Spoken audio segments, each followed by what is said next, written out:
Buenas tardes, desde la Biblioteca de las Cruces, Biblioteca El Tao y las Cruces le da la bienvenida una vez más con la entrevista en este caso, a un gran pintor chileno, residente en la comuna de Cartagena, que publicó hace muy poco este libro que se llama Hugo Jorquera, eh, El mundo del pintor, que es lo que nos va a llevar hoy día a conversar un poco con este gran pintor. Y por supuesto, en este caso, escritor de su propia, un poco una autobiografía. ¿Ya? Buenas tardes, don Hugo. Un placer tenerlo en la biblioteca del Tao y las Cruces, en este caso, la Biblioteca de las Cruces.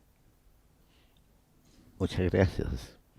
Para mí también es motivo de alegría estar aquí con ustedes y compartir unos momentos. Sí, sí. Gracias, gracias. Mire, en la invitación que nosotros hicimos, dice Biblioteca del Tao Las Cruces de la Comuna del Tao, invitan a la presentación del libro El mundo del pintor, de Hugo Jorquera, artista visual, vecino residente en Cartagena, y esto también es un acto de adhesión a su postulación al Premio Nacional de las Artes Plásticas del 2023 que otorga el Ministerio de las Culturas, las Artes y el Patrimonio. Eso es un poco lo que nosotros queremos adherir como biblioteca, como comuna. Tenemos ahí algo que un rato más lo vamos a entregar, que tiene que ver con un apoyo de nuestro alcalde, digamos, con su postulación, al cual estamos, vuelvo a decir, muy orgullosos. Este premio Arte 2023 para el artista del litoral, así se llama una página Facebook que está siendo construida, digamos, que ya existe, digamos, donde pueden ir adhiriendo distintas agrupaciones o personas, artistas de los diferentes ámbitos, ¿ya? Bueno, quiero partir felicitándolo por este hermoso trabajo, hermoso todo, la fotografía, la presentación, eh, que hace don Jaime Espinosa Araya, es rector de la UNCE donde usted trabajó, ¿cierto? Y porque usted, además de pintor, que ya es académico de arte, eh, me gustaría un poco que nos contara esta dualidad, esto de ser a la vez pintor, un pintor excepcional, digamos, nominado este año al Premio Nacional, pero además también con esa riqueza, con esa de poder entregar educación también artística. Cuéntenos un poco. Bueno, primero que nada querría decir algo que es una realidad que nunca evado. Al contrario, siento que esto constituye una parte vital de mi experiencia. Tengo 83 años y nací en la calle Conferencia, cerca de la Estación Central, en Santiago. Y tuve que vivir allí hasta los 28 años. Por lo tanto, conocí una calle que tenía un encanto especial para mis ojos de niño. Jugaba, había muchos otros niños. Y en general podía decirse que era un ambiente de cierta pobreza. Las casas eran sencillas, se vivía pobremente. Por lo tanto, explico esto porque nunca he tenido problemas para reconocer ni he usado eufemismos para significar cómo vivía. Vivía con mi madre, mi padre estuvo mucho tiempo ausente y mi madre fue tomando el peso de la casa y las hambres que pasábamos Lo hacíamos porque teníamos la conciencia un poquito, como niño, un poquito no tan precisa de que los pobres vivíamos así y de que en las casas pobres se comía poco. Esa es mi experiencia primera de vida. Por lo tanto, cuando fui creciendo, les puedo asegurar de que yo no sabía en esos años de que los cumpleaños se celebraban, porque no tuve nunca existencia de que eso pudiera ser para mí algo. Entonces lo escuchaba, pero a mí no me era aplicable, porque en mi casa no se celebraba algo. Algo que parece ahora tan pueril, un cumpleaños más. Pero eso muestra, a mi juicio, de que habían cosas como los cumpleaños y las mismas navidades que pasaban como por fuera de la casa, pero adentro no se sentían.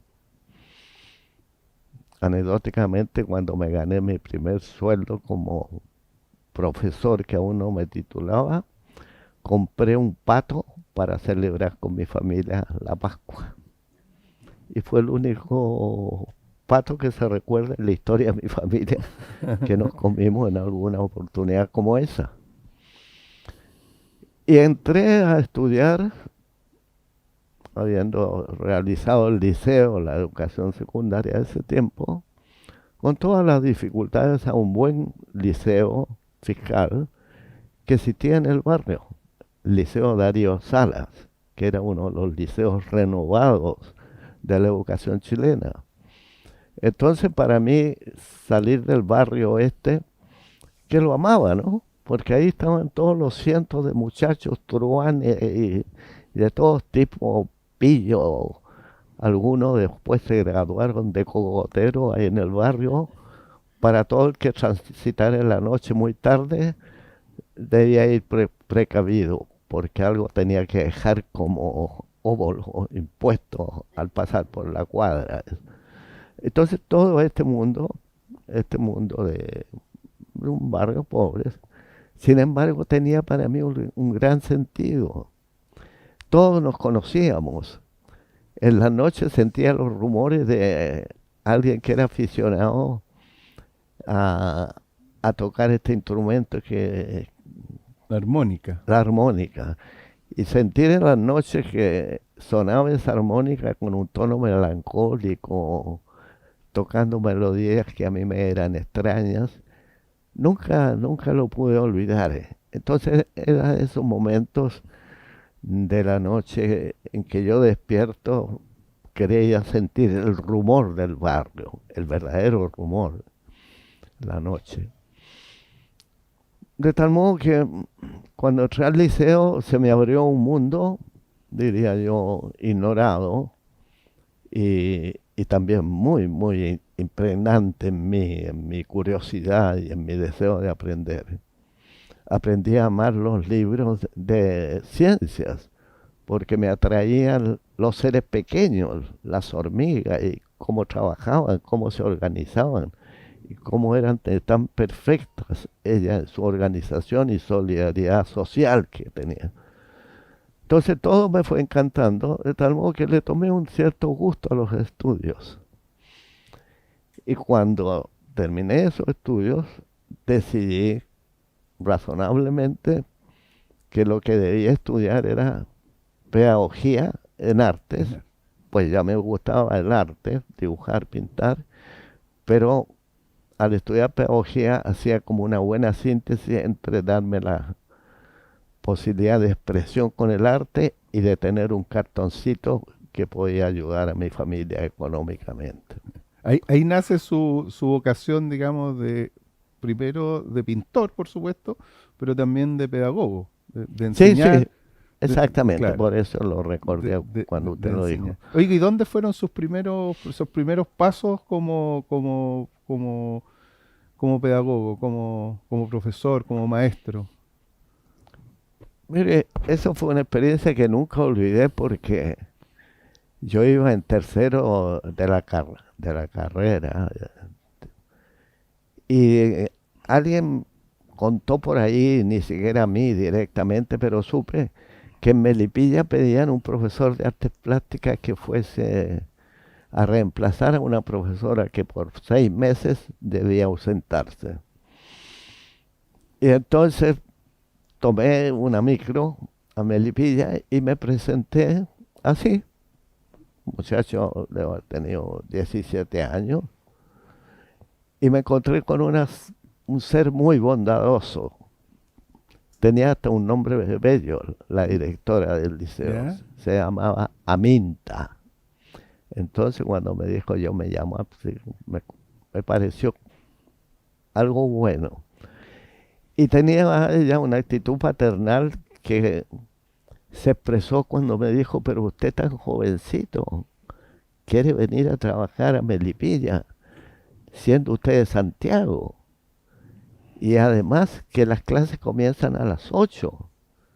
Y podrá usted resistir eso de venir 3, 4 días a la semana a las 8 de la mañana. Y yo le expliqué a ella que yo necesitaba trabajar y ella me dijo, contará usted conmigo para todo lo que pueda hacer. Trate de ser un buen profesor en sus inicios y aquí el colegio le apreciará mucho.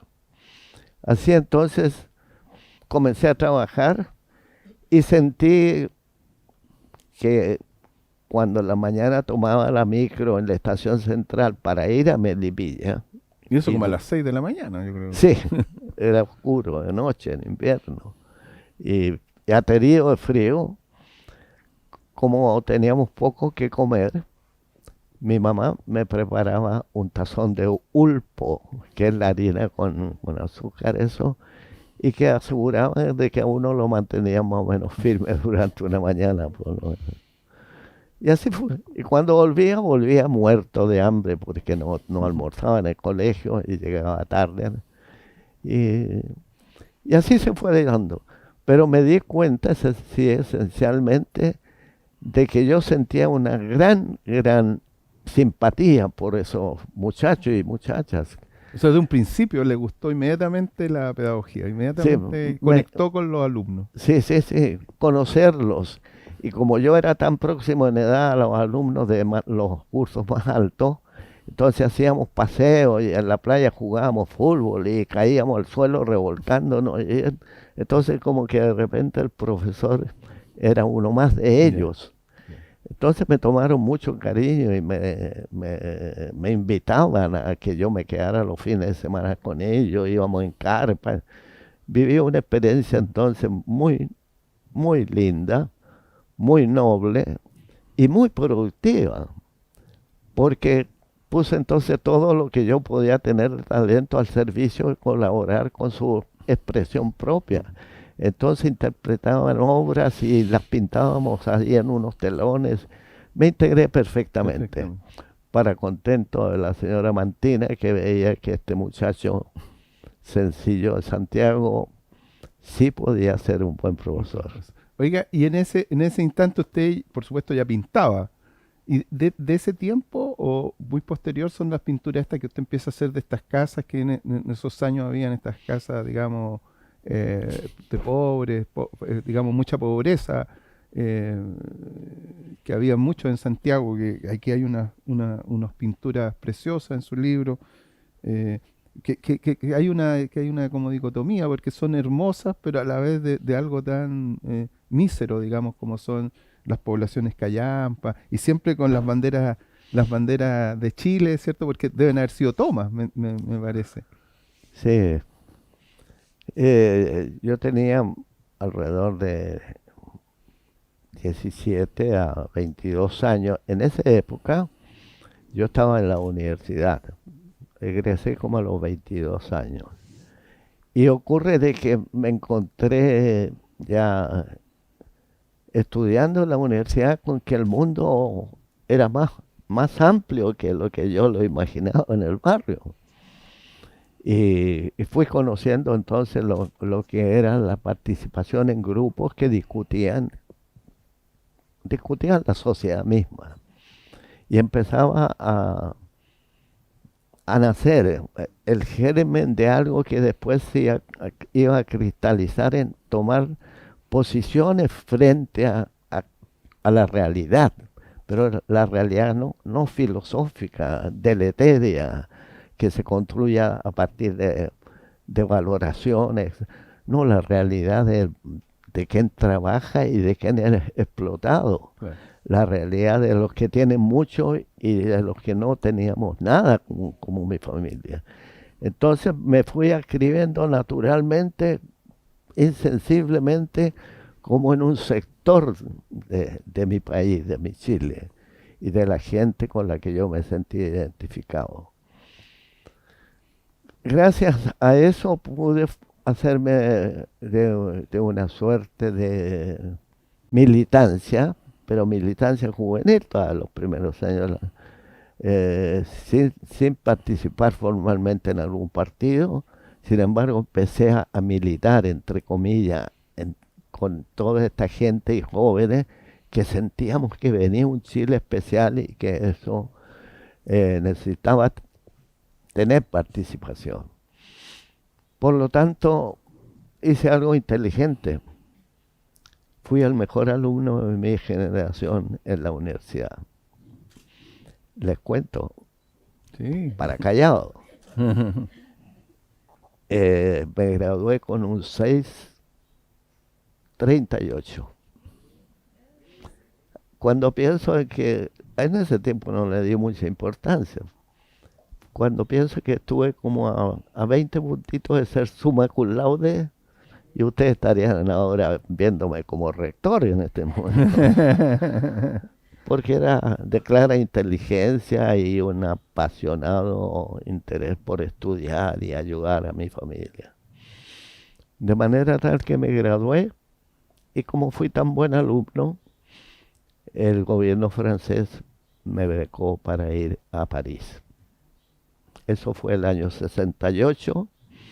Me fui contento, con poca ropa, porque París estaba en invierno, y conocí entonces un país distinto. Estaba en la revolución del 68. Llegó justo ahí, como Llegué meses después, ¿no? Llegué 2 meses después, pero todavía superviví allí lo que había sido aquello. Sobre todo en una cierta atmósfera psicológica que había, que la gente temía la barricada, le traían malos recuerdos y todo eso. Pero para mí era entrar en un museo del cambio.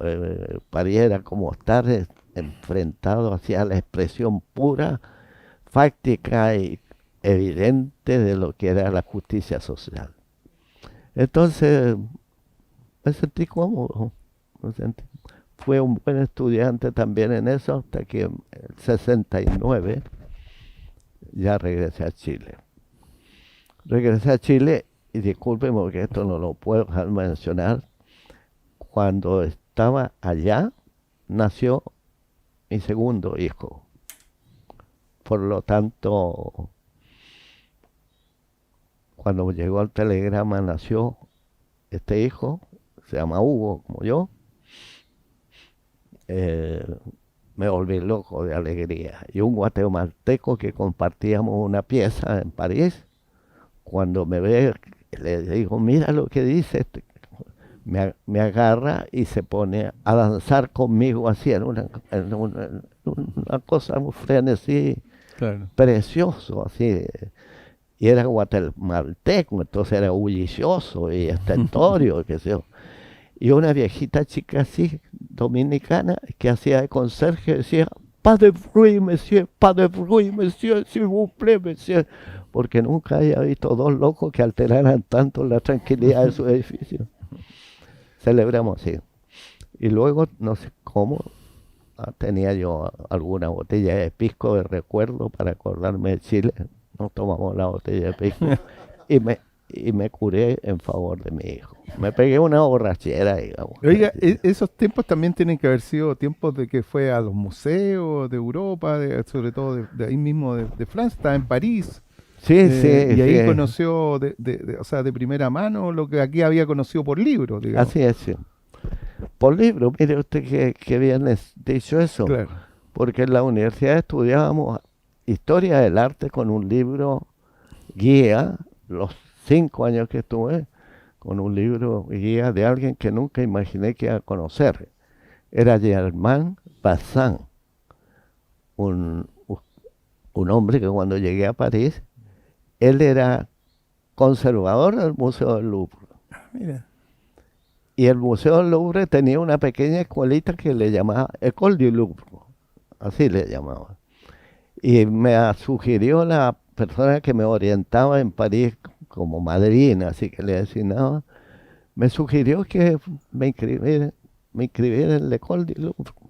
Y fui porque vi que había algo que fuera de ver las pinturas, yo las podía conocer en su interioridad, en los laboratorios, ya adentro, ¿no? En un mundo sacrosanto al cual muy poca gente puede acceder. Entonces empecé a estudiar museología. Eso fue lo que estudié en Allá, esos 2 museología. museología. Y la experiencia fue formidable, eso ¿Y sí. qué pintores se acuerda usted en ese momento, aparte del que ya me nombró, digamos, que le llamaron la atención en esas paredes, digamos, de ver los originales? Mire, la cosa más increíble la experimenté cuando me invitaron a pasar un mes en los laboratorios del Louvre. Ya. Ese Germain Bazin hizo ese ofrecimiento a 3 estudiantes que postularan a eso, y de un total de 120 eligieron después de una semana, eligieron a una muchacha norteamericana, a una muchacha marroquí y a un chileno, a mí. No sé por qué, no fue por mérito, fue así como saquemos aquí, salió el chileno por ahí gateando. Y me hicieron la invitación formal. Tiene usted la posibilidad de acceder a la laboratorio del Louvre, donde se hace todo el examen de las obras con radiaciones, rayos X y toda la tecnología y ciencia que hay, muy desarrollada. Por supuesto, hacer eso suponía ir al Santo Santorum, Claro. al que no accede, no he conocido nunca a alguien que haya accedido así. Hay muchos científicos que trabajan allí, pero yo no conocí nunca a nadie. Conocí a la señorita esa norteamericana y a la muchacha marroquí. Los 3 llegábamos con una tarjeta que nos dieron, bajaba un ascensor blindado, un guardia nos miraba por la mirilla, poníamos nosotros la tarjeta así, ahí la abríamos. Y adentro descubríamos que bajaba con una metralleta. Ah, ya. Entonces, así es de Así de importantes exclusivo. eran los lugares. El lugar, Claro. digamos, las pinturas que habían ahí, las esculturas, tienen que haber sido de un valor incalculable. Sí, todo. Y es muy increíble ver de repente un Picasso pequeño que está ahí como puesto en el suelo porque lo están investigando. Entonces, como que podía tomar yo el cuadro y decir, y esto no es tan lejos, no es tan difícil hacerlo. Esa es la sensación que tenía. Sí, Qué bonito. sí, ver en su desnudez, en sus primeros trazos, una pintura con los medios tecnológicos, penetrar hasta el primer momento en que Rembrandt y dibujó eso y luego lo fue cubriendo como buen barroco de sombras y luces y colores y cosas, sabiendo cuando lo veíamos nosotros en el laboratorio que nos invitaban, cómo lo había empezado. La más sorprendente de esa experiencia la tuve con un cuadro de Rembrandt que se llama El filósofo frente a la ventana. Y el cuadro no es muy grande, retrata a un anciano que está en actitud pensativa, dándole la espalda a una ventana, por lo tanto la luz penetra detrás de él e ilumina, como toda pintura barroca, arbitrariamente ciertas zonas de él. Las otras las deja en sombra.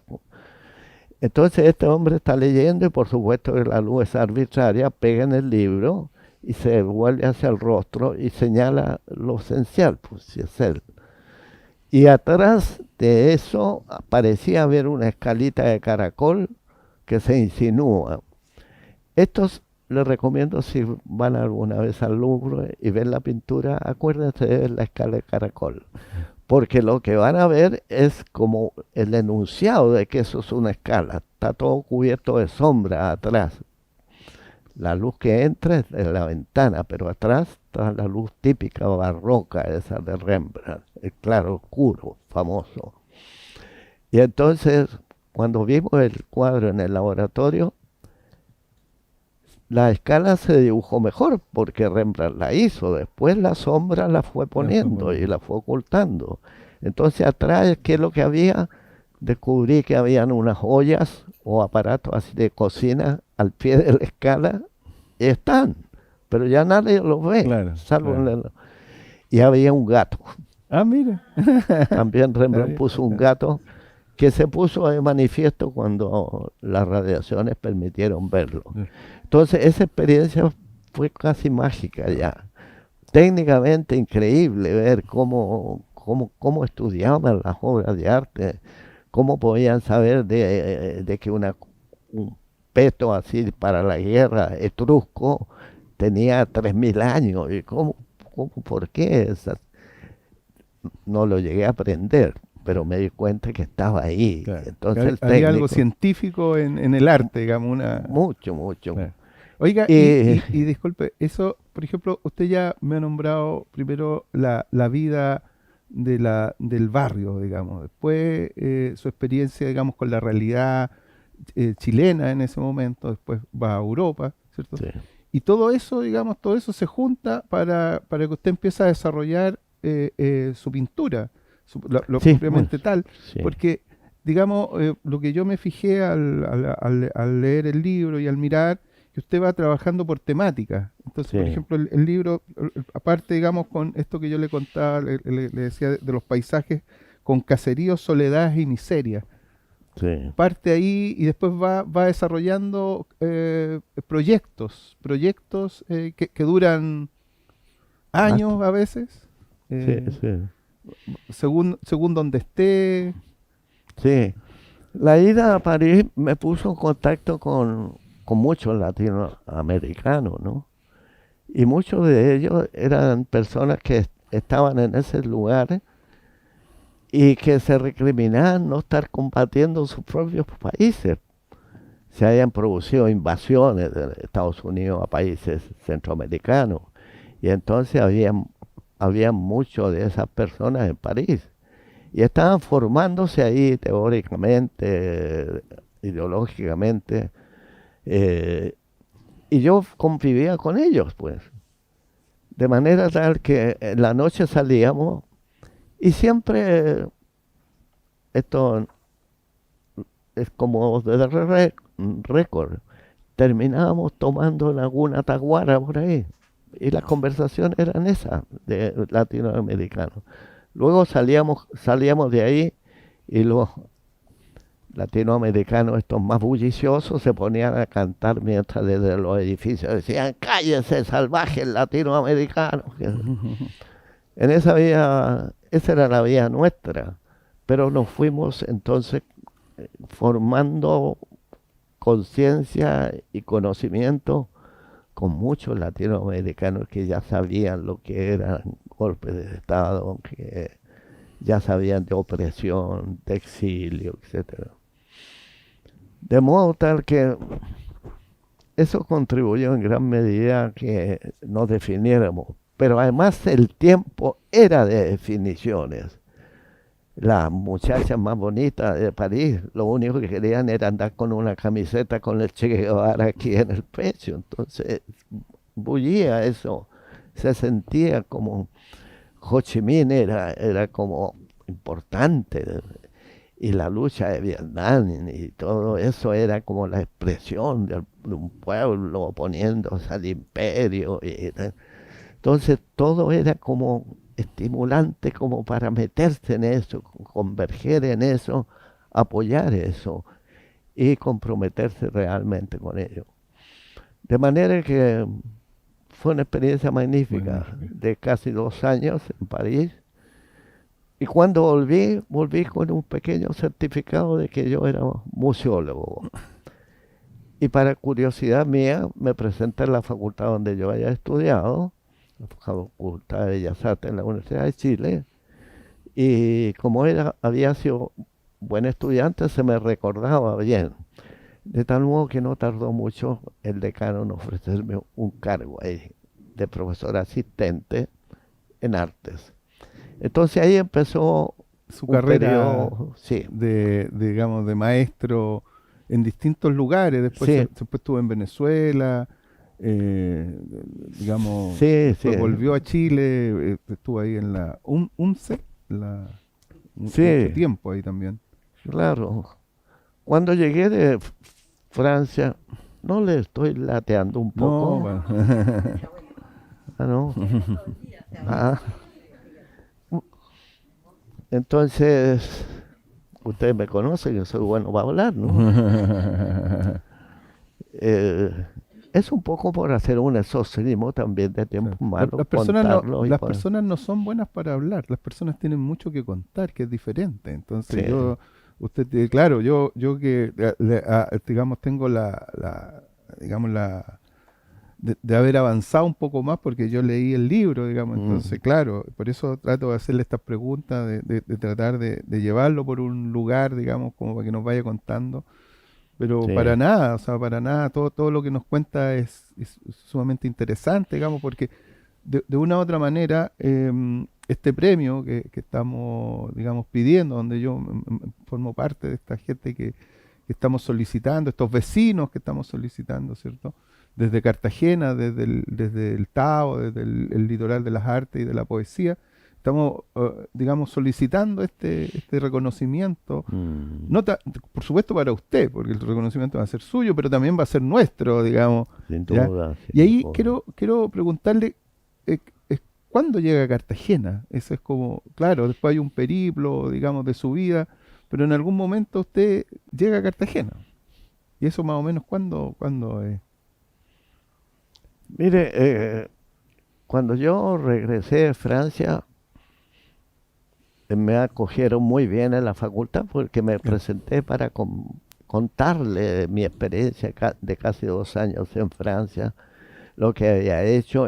Había estudiado museología y conocía el laboratorio, entonces venía con un apresto que era estimable. Entonces la gente que me recordaba, el decano de la facultad todavía se había, se acordaban de mí, ¿no? Y me ofrecieron que postulara a trabajos así de que se presentaban pequeños concursos y fui haciendo carrera rápidamente. Llegué a ser profesor. No en la escala académica, no fui de los profesores brillantes, pero un profesor así chiquitito como soy, pero con ganas de hacer las cosas bien. Era sencillo, modesto, pero sabía que yo podía hacer cosas. Entonces me identifiqué mucho con los estudiantes y con esta especie de subterráneo o declarado fervor que empezaba a anunciarse como porque había que tomar partido, Partido. había que definirse. Entonces, en esa situación entré y decidí que debía optar por una forma de expresión que le diera sentido a lo que yo pintaba. Si ustedes me permiten, quiero decirles que una digresión que para mí es importante es la que compartiría con ustedes. Yo pienso que la pintura, y eso lo digo en el libro, es un oficio. No es más que un oficio. Es algo que se requiere tener visión, en muchos de los casos, en las artes visuales, requiere tener además manos que puedan practicar eso. Entonces la conjunción de la mano y del ojo. La mano es el instrumento por definición, por antonomasia, perfecto en la raza humana. Sin la mano no se hubiera construido nada de cultura. Eso lo dice muy bien Kubrick, cuando en la película 2001, algo así, el mono Sí, o tira el primate se pesca un hueso y con su mano se da cuenta que... Entonces,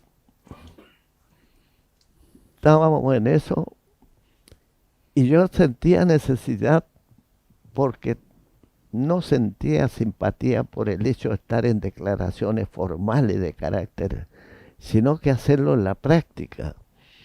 Y, y aun cuando ya tenían tendencia a juntarme con gente con la que me identificaba ideológicamente, lo que quería era hacer una pintura que se apartara de la descripción convencional, la manzana sobre una mesa o escenas que movieran a la compasión de un modo un poco pueril. Y encontré que lo que sí me daban ganas de pintar, pero en el fondo había como una denuncia en eso, era los lugares donde habitaba gente pobre, claro, pauperizada, donde estaba la gente que estaba sufriendo de hambre, claro. en espacios ocluidos, en paisajes áridos y a veces las minas del Ótano me atrajo ver eso. Entonces me di cuenta de que este, esta vida que mucha gente no conocía o porque simplemente les tocó vivir en otros espacios, me empezó a atraer profundamente. Y eso podría decirse que se definió en una suerte de programa. Yo me voy a dedicar a pintar la pobreza, la precariedad, el espacio ocluido, el espacio cerrado, sin futuro, de tanto gente que en este país nunca va a poder saber lo que es, como yo, un cumpleaños, una feliz Pascua, porque no hay, Claro. porque todo es miseria. Así fue. Así, Por lo así, tanto, así en el partió libro, como usted bien lo ha Sí, dicho, lo que yo pintaba, andaba con mis pincelitos, con mis cosas, un poco haciendo de cronista de la pobreza. Andaba en barrio, en Lota, pintando ahí, en la mina. Y esa forma de vivir que me atraía mucho, además. No es que estuviera actuando mesiánicamente en eso. No, era como una identificación muy radical con eso y de notarlo.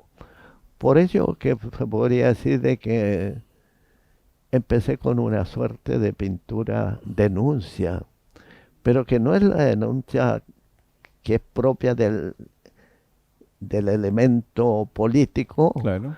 cuando asume la forma de una denuncia escrita, sino que es la denuncia que tiene que conmover a un espectador y es que el espectador reciba como beneficio de eso, caramba, es verdad que hay gente que Claro, no vive como ser humano en este país.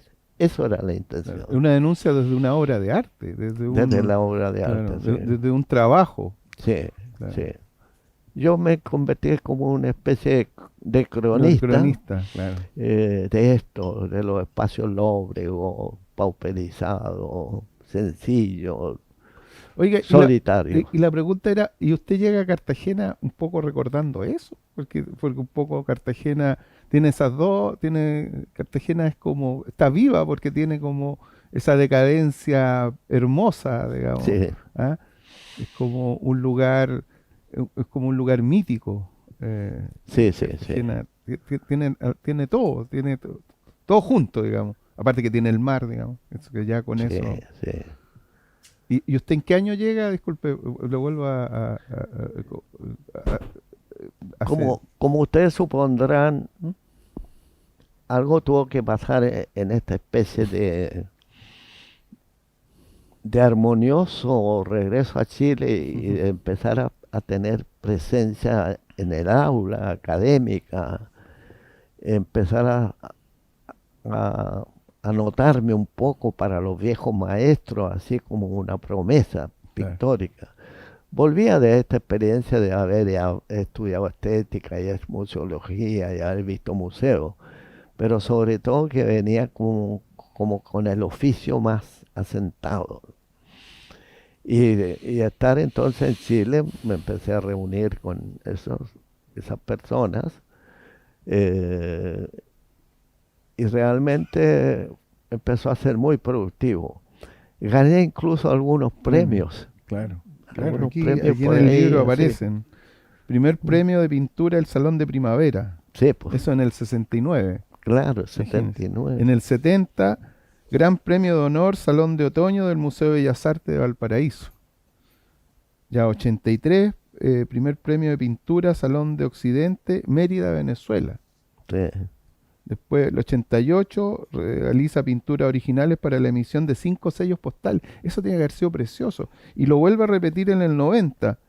3 sellos postales, se hacen 100.000 estampillas de cada uno. Sí, eso es muy curioso, ¿ah? Saben ustedes que para hacer una estampilla se requiere, por lo menos en Venezuela, se decrete un decreto de ley que autoriza que se haga esa estampilla. Y siempre las estampillas tienden a poner a próceres o escenas que son en la historia importantes. Pero si hacen una estampilla con un pintor, normalmente el pintor está muerto, pintó ya y Claro. pintó algo así. Entonces, por algún motivo indescifrable para mí, salvo que había hecho alguna acuarela del lugar y alguien las vio y pensó, encarguémosle a él que pinte algunas cosas para unas estampillas que se celebraba el centenario de la electricidad en Venezuela. Yeah. Entonces llegaron a mí y me dijeron, ¿usted sería capaz de pintar esa Venezuela que estaba oscura en esos años? Nosotros tenemos material fotográfico y se lo podemos proporcionar del siglo pasado.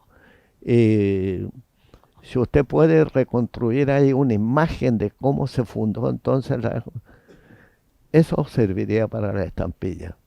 Pero eso, si ustedes lo perciben bien, es una cosa que nunca se hace. Claro. Nunca se hace porque la estampilla, la misma estampilla chilena pone a Bernardo Higgins, pero ese Bernardo Higgins fue un pintor de siglos pasados, Claro, claro. el que hizo esa imagen. En cambio, que el pintor estuviera vivo y llegaran a mí y me dijeran, haga usted los originales de una estampilla, vamos a hacer 500.000, 100.000 de 100.000. tiraje y va a ser estampilla de colección. Claro. Todavía no me explico. Hay algo que es sobrenatural en esto, ¿eh? Claro. Es un honor. Yo creo que soy un extraterrestre. Pero no, en serio, Oiga, no me lo explico que eso haya Don Hugo, sido posible. Como el tiempo siempre usted sabe que es una cosa que siempre llega, digamos. Entonces, como para ir redondeando un poco que ha sido precioso todo lo que nos ha contado, le pregunto por tercera vez, imagínense, he sido como majadero en eso de cómo llega a Cartagena. Es como mire, todavía estoy con el cómo llega a un lugar tan maravilloso como es Cartagena, digamos, para quienes conocemos la Cartagena, no el balneario, digamos, sino que el pueblo de Cartagena. Sí, yo les contaba de que yo nací y viví mucho tiempo cerca de la estación central. Entonces, para mí era familiar todo lo que fuera trenes. Desde los rumores que se suscitan en un andén, en un espacio como ese de la estación, que está hecho de cosas que chirrian, bielas que se mueven, pitazos que surgen de repente, humos que salen en borbotones. Todo eso era un mundo de expresión, además de saber que los trenes transportaban a gente, por supuesto. Pero este mundo entonces de sonido, de bielas, de engranaje, de ruedas que se deslizan, de chimeneas que echan humo y pitazos así que anuncian cosas, me era muy familiar. Me era como los sonidos del barrio.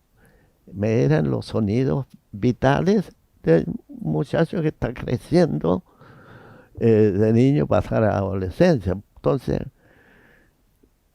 tuve siempre un apego a ese mundo sonoro, a ese mundo de imágenes.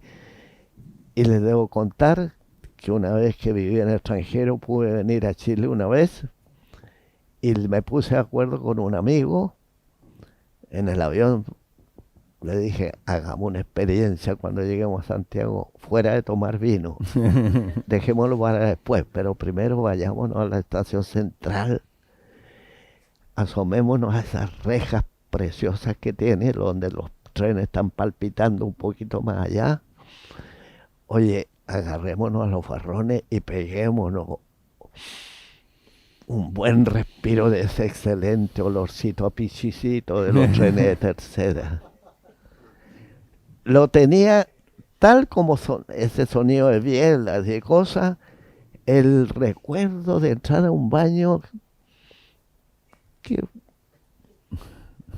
bueno, un baño que era un poco aseado. Un baño de tren. Claro, un baño de tren de tercera, además, y así eran los trencitos que venían. Pero increíble cómo en la memoria puede afincarse una sensación como esa. Claro. Y no veníamos a Chile hace tiempo, cuando veníamos con este amigo. Y estar ahí y cumplir con esa promesa que parece como un chiste. No fue una promesa casi antropológica, real. Agarrarnos a las estaciones. Estamos aquí, estamos en estos trenes que nos vieron niños. Y pegámonos ya a la 1, a las 2. Que nos llegara hasta el último rincón del alma ese olorcito a pisicito del tren de tercera.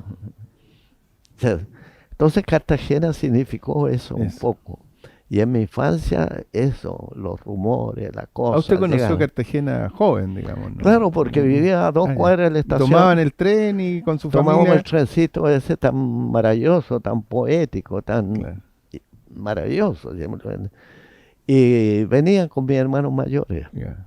Y de ahí, digamos, a ser un vecino, no sé, a comprar una casa, a ser habitante de Cartagena. Sí, bueno, con el tiempo me hice millonario. Yeah. No, eso. Y pudo comprar una... No, la verdad que es mal chiste ese que me hice millonario. No tengo esa aspiración. Y estaba lejos de hacerlo. Pero ya tenía profesor universitario, como profesor universitario, me restituyeron el trabajo que me habían sustraído cuando vino el golpe militar. Cívico-militar. Cívico-militar. Porque aquí tenemos que agregarle a los civiles que estuvieron comprometidos. Y entonces, por algún motivo, me restituyeron por un decreto del presidente Frey en ese momento, el hijo, me restituyeron 4 años de imposiciones que había perdido como una cooperación. Y volví entonces y gané un concurso en el lugar en que yo había trabajado y del cual me habían exonerado. De tal modo que empecé a vivir una vida nueva con un sueldo que era ya digno.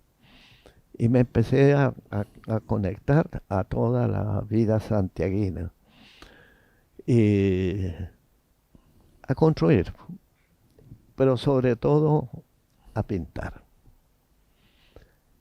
Yo empecé a pintar a los 17 años, los 2 cuadros que desgraciadamente no sé dónde estarán porque han pasado muchos años, y no he parado nunca de pintar. Y me gusta pintarlo todo. Lo que me gusta pintar la naturaleza me produce una especie de orgasmo estar Oiga, y frente a la naturaleza. estos últimos años en Cartagena ha ido pintando ahora el paisaje, este paisaje. Yo vi acá algunas pinturas del puerto, inclusive hay una que ganó un concurso en Entel. Sí. Y vi, digamos, ahora en los medios de comunicación que usted regaló ahora una estación de tren a Cartagena. O sea, parece que también el paisaje del litoral también le ha ido posesionándose también en Sí, su pintura. aquí hay unas señoras con los que nos hemos hecho de amigos, ¿Mm? porque son mujeres que participan en reuniones de poesía y de cultura y de arte, pintura. Entonces, aquí están algunas de ellas. Yo las adoro, ¿ah? Claro. Y Y ella a usted. Así que también también es ellas me mutuo. manifiestan mucho aprecio. Oiga, no Y es yo, difícil adorarlo a usted, se lo digo al tiro, que llevamos, ¿cuánto? 20 minutos conversando y yo ya lo adoro. ¿Ah? oh, caramba, es bueno que a ese a uno le saquen lucha la estatuita personal, ¿no es cierto? Se lo No, pero agradezco. acuérdense que yo conocí su obra. O sea, yo Sí, o sí, sea, sí. al menos todavía no tengo el honor de ver un original, digamos, que lo voy a Mm, tener porque va a haber una exposición, sé, luego en Cartagena, que Cartagena digamos, de cierta manera se la está jugando. El consejo le dio su apoyo para la postulación. Todo eso, digamos, y ahora se va a hacer una exposición en Cartagena, tengo entendido, de su obra. sí, sí, Hubo una exposición ahora poco en el verano en Santo Domingo, sí. ¿cierto? Pequeños formatos recientes de Bojorquera, eh, que tiene que haber sido precioso. Aquí digamos, algunas fotografías de las pinturas hermosas. eh, eh, y ahora, ¿para cuándo más o menos cree usted que pueda haber esta exposición en Cartagena? ¿Hay alguna Esta fecha? exposición sí, sí, va a ser. ¿Sí? Yo voy a viajar el jueves a Europa y voy a estar un mes allí. Ya con toda la gente que generosamente ha estado ayudándome, aconsejándome y participando conmigo en esta posibilidad de ser postulado al premio de las artes 2023. Estamos de acuerdo de que voy a alejarme un poco, Claro. a ver, voy a Madrid y ahí voy a París y voy a estar dando vueltas. Ya. Pero la exposición en Cartagena, Y más la o menos. exposición en Cartagena va a quedar en manos la publicidad, el Ya. afiche. Ayer entregué las fotos que yo quería que se utilizara para la oficina de publicidad que Sí. tiene la alcaldía. De tal modo que a la vuelta va a haber un afiche. Y yo elegí un tema que me gustaría mucho y así se lo expresé a la señora de Dideco, ¿Mm? que se hiciera un afiche grande en número, porque a mí me gustaría mucho regalárselo a la gente. Ah, ya. El No que el afiche afiche con la cuelgue, pintura. sino que regalarlo. Si Claro. ahora tuviéramos eso, a mí me gustaría decirle, con amor se lo digo a Ah, qué esta gente, lindo. y O sea, el afiche regalarlo. va a ser una obra de arte en el fondo. Va a ser una obra de Claro, arte, sí, un qué poquito. Va a precioso. ser una pintura responsable que he elegido con mucho Oiga, cuidado. mire, yo aquí tengo un documento que lo quiero leer y aprovechar de entregárselo como para cerrar la entrevista como arriba, como se dice. Entonces te dice, señor, dice el Tao 15 de mayo de 2023, señor Hugo Jorquera Contreras, artista visual presente.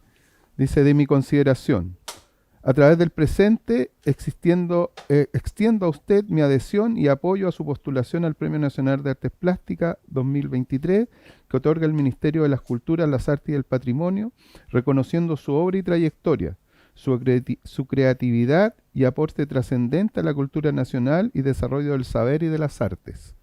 Mi adhesión como autoridad máxima de la Comuna del Tao incluye apoyo para los efectos de difusión de esta candidatura que releva a nuestro territorio a la conjunción litoral de las y los poetas y de las artes. Atentamente, Alfonso Muñoz Aravena, alcalde, ilustre Municipalidad del Tao.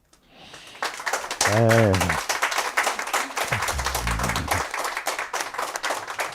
muchas gracias, muchas Y ahí, gracias. y por supuesto, la biblioteca y agrupaciones de la comuna también le van a hacer llegar en su momento nuestra adhesión, digamos.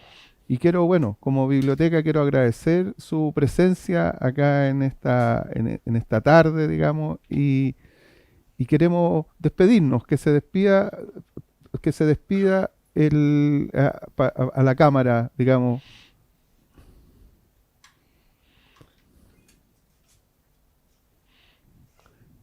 Primero querría decirle que a través suyo agradecerle al señor alcalde, a las autoridades de la comuna que me han hecho este regalo, digamos. Segundo lugar, que les quiero asegurar que pueden tener la certeza de que yo no les voy a defraudar nunca. Me he constituido en una persona básicamente, esencialmente honrada para trabajar y honrada para hacer un trabajo que esté siempre al lado de los que necesitan de ese trabajo. Voy a exponer cuando llegue en marzo, en un mes más, me voy el jueves, ya estamos de acuerdo con la alcaldía de Cartagena. Ya he ido a buscar a Santiago 4 obras grandes y son obras de gran formato. Esa exposición se va a celebrar a la semana siguiente a mi vuelta, que es el 18 de junio. Y les invito a todos ustedes cordialmente, me alegrará. Les aseguro que yo no voy a olvidar ninguno de estos rostros que ahora me escuchan con tanta atención, tanta nobleza, Estoy emocionado. Muchas gracias, maestro. Bueno, eso ha sido la entrevista con el pintor Hugo Jorquera, nominado al Premio de Arte 2023 para un artista del litoral. Los invitamos a visitar la página y apoyarnos. Muchas gracias.